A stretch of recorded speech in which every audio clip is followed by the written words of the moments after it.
And prepare.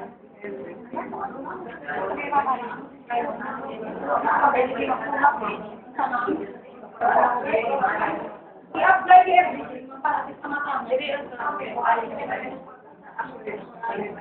Kubalan si Dawat Warta. Sugot na lang kukubalan, oy, sa kwarta. So next na bawa product na asset ka para sa butang. Sipot prepare na to. Crack heels ba? So, indot siya mang i-apply nyo lang siya sa mga butang na ito. Yes, ma'am? So, para sa crack heels na to, sipot prepare.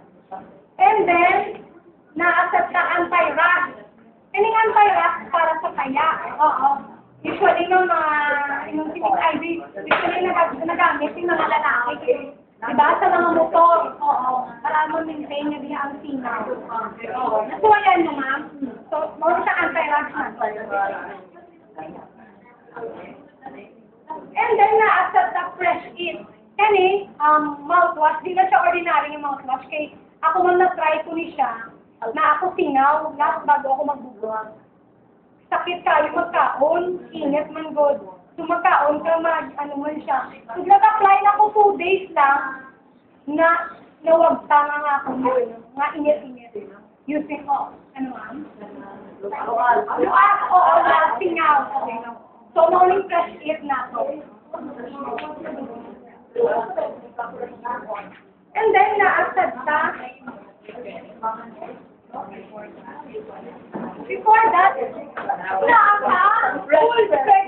full fit taxi rested leg. Ma'am, thank you. Hindi na nakatuwa. Kaway ko na, ma'am. Nakarap na, ma'am.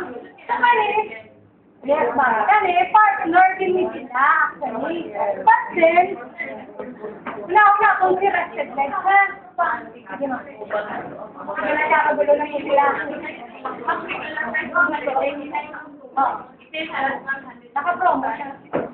So ngayon, si rested leg prevention siya sa ako na varicose veins. Diba?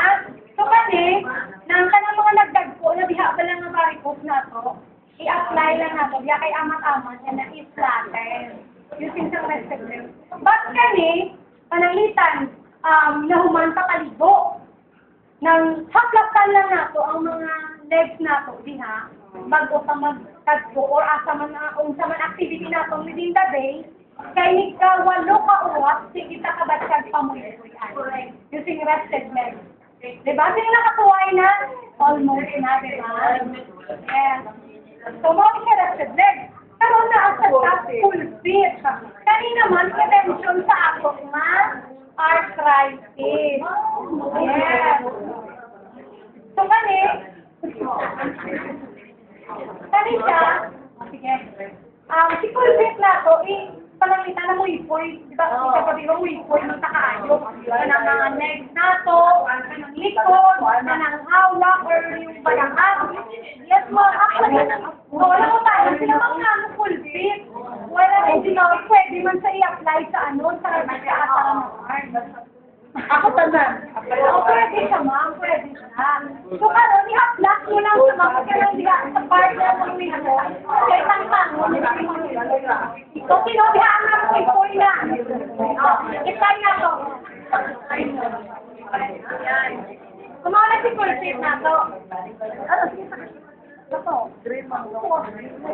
And then, na-accept ka, insect repellent. Insect repellent na to para sa lamok. Or, ipahid lang na to lotion siya. Gel type siya. And then, protective ka ng mga anak na to. Ninyo diha ba? I-protect kita for 7.5 hours sa lamok. So, insect repellent ka. And then, na-accept ka. Yes, ma'am. 5 lang.